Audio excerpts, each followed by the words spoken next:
Good morning, everyone. Today I wanted to come on and explain how I turned a composition book into a planner. Not only that, but how I basically set it up, and not necessarily how to decorate it, because that is an individual choice. My decorations for this particular journal is very simple. It's just the bare bones of what one could do. I'm putting this particular video out for my students who will be doing a planner and who will choose a theme for their planner and then set it up for themselves. Today, what I wanted to discuss is basically the math behind turning a composition book. This particular one, I got it on Amazon. It has 80 sheets and it is a grid type of composition book.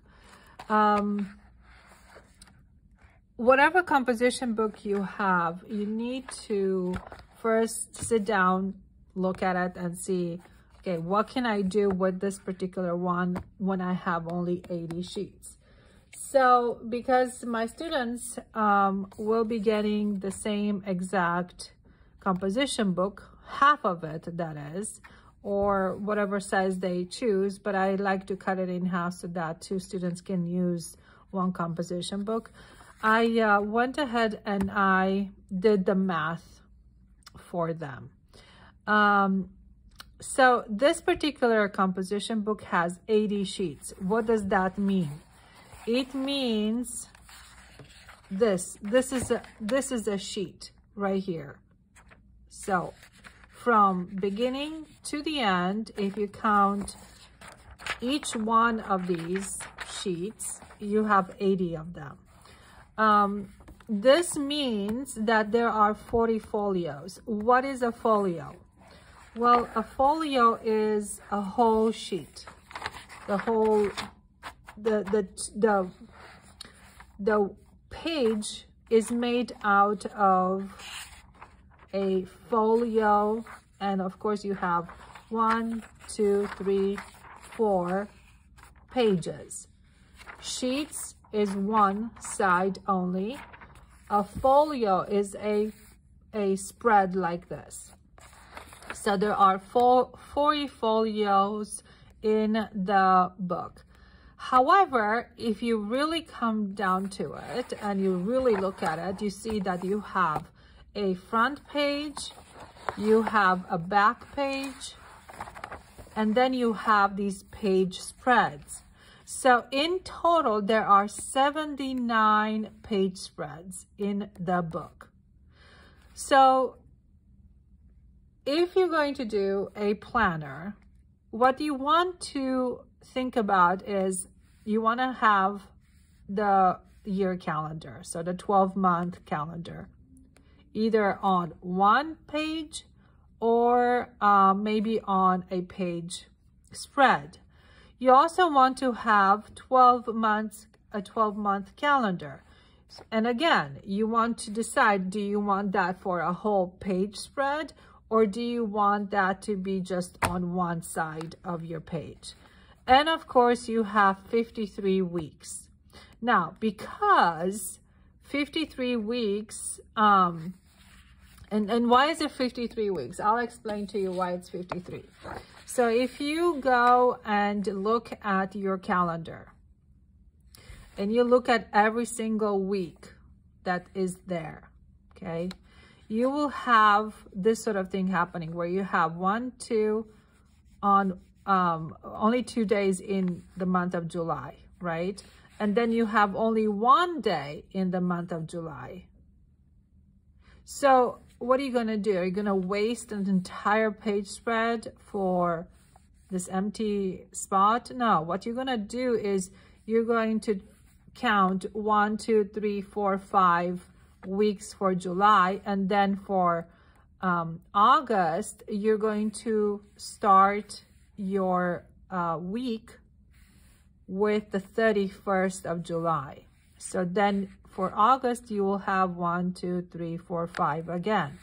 Now for September, obviously you can see that the month ends with September over here. The weeks ends with September over here. So this week in September is not going to appear unless you really want to, and I'll get to that later on. So here I have only 4 weeks. That's how I set up my planner. Okay, so I have the month.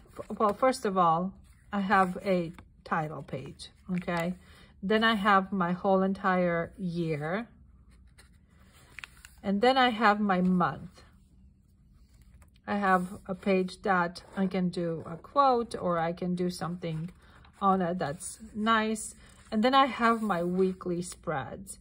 And a whole entire week fits, of course, on 1 page spread.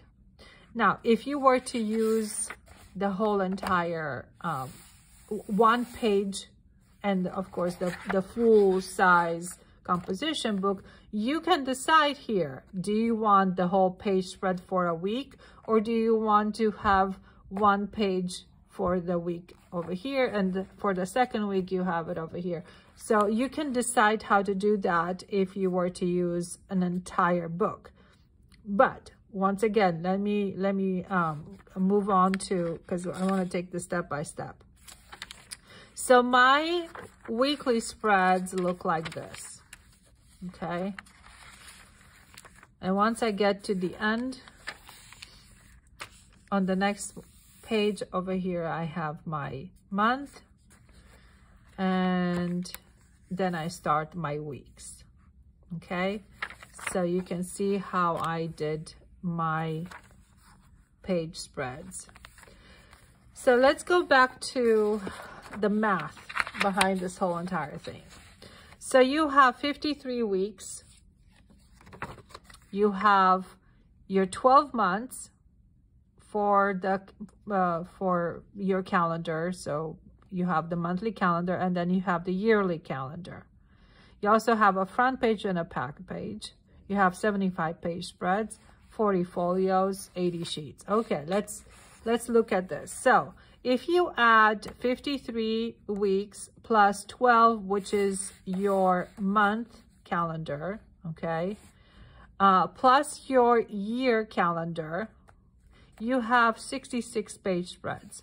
Well, that means that you have 13 extra page spreads that you can work with. So how do you decide, how do you plan out your calendar is now up to you. Do you want to have do you want to have an extra page spread for every month, or do you want to keep those at the end? So the extra page spreads in my planner are all at the end, and this one I can use it to take notes in, or if I were to do something else, I could do something else. It's all up to you. Now, to start off your planning for your planner, you really want to get yourself a calendar, and depending on what month you want to start it with, your calendar is going to be your calendar. Mine, just for demonstration purposes, started from July 2022, and it ends with June 2023.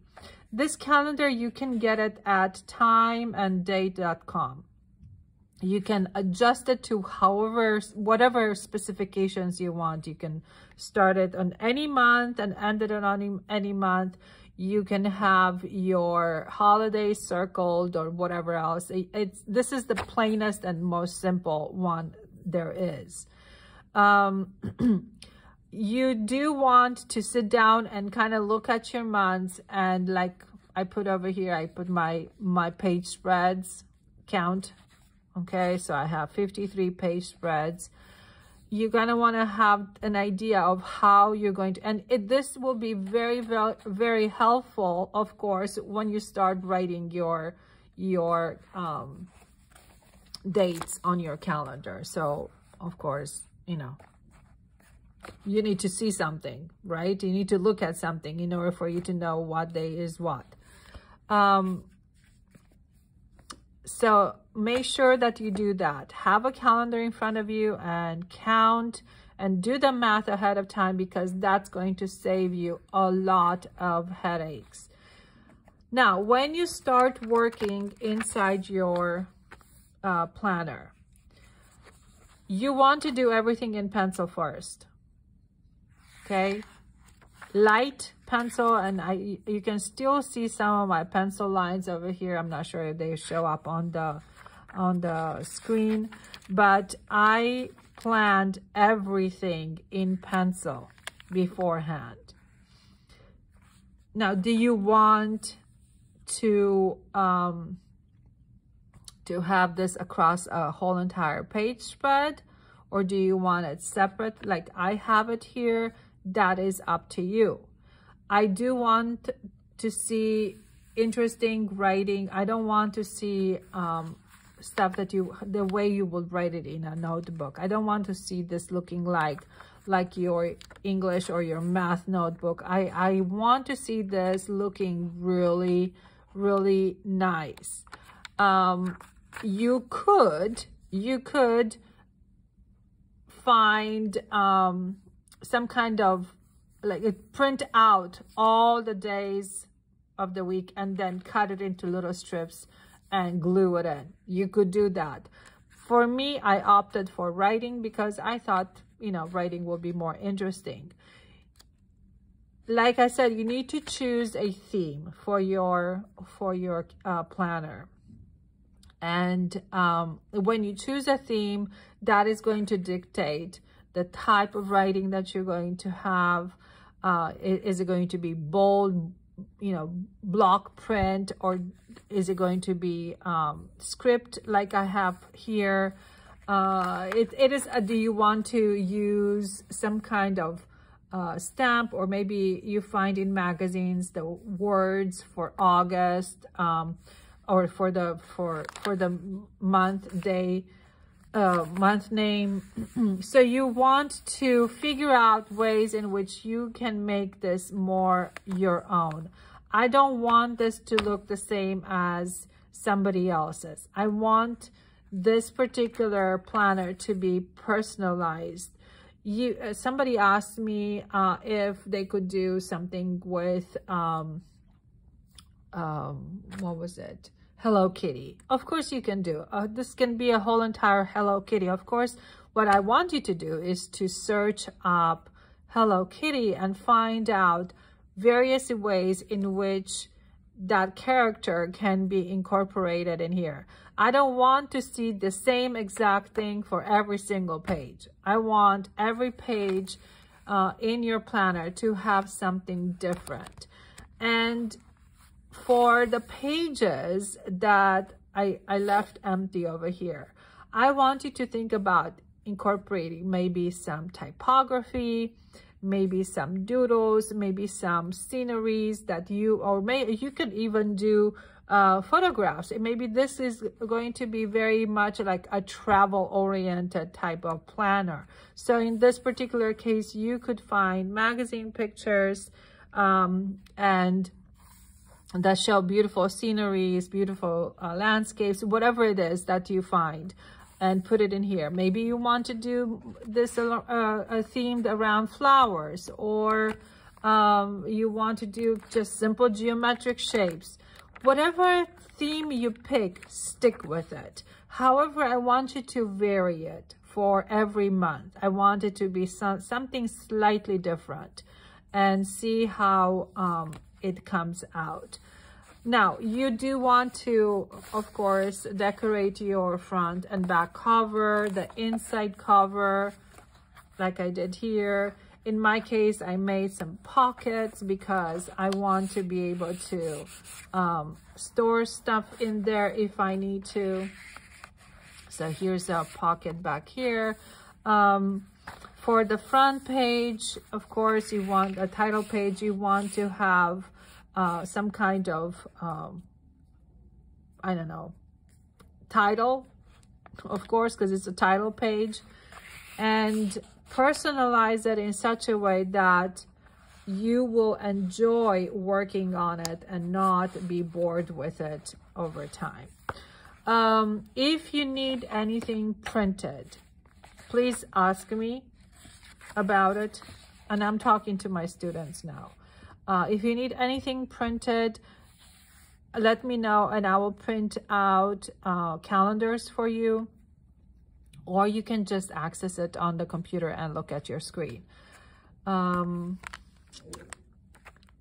So that's basically how I did my planner. And this is basically how I want you to start on your planner.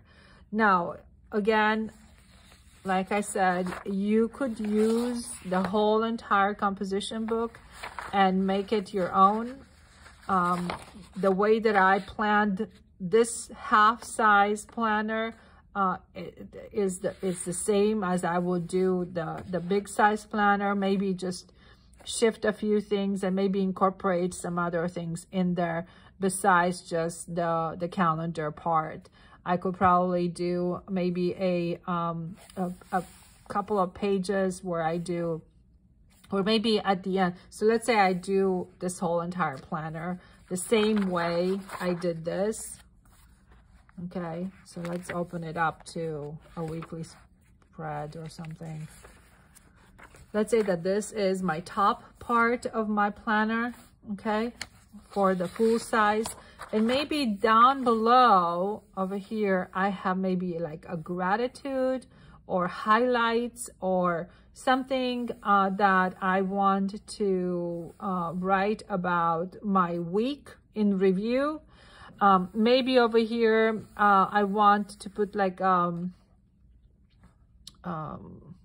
tracker of some sort for how much money I spent this week or what movies I watched, or I don't know, just track something that's over here. Maybe that's something you might want to do.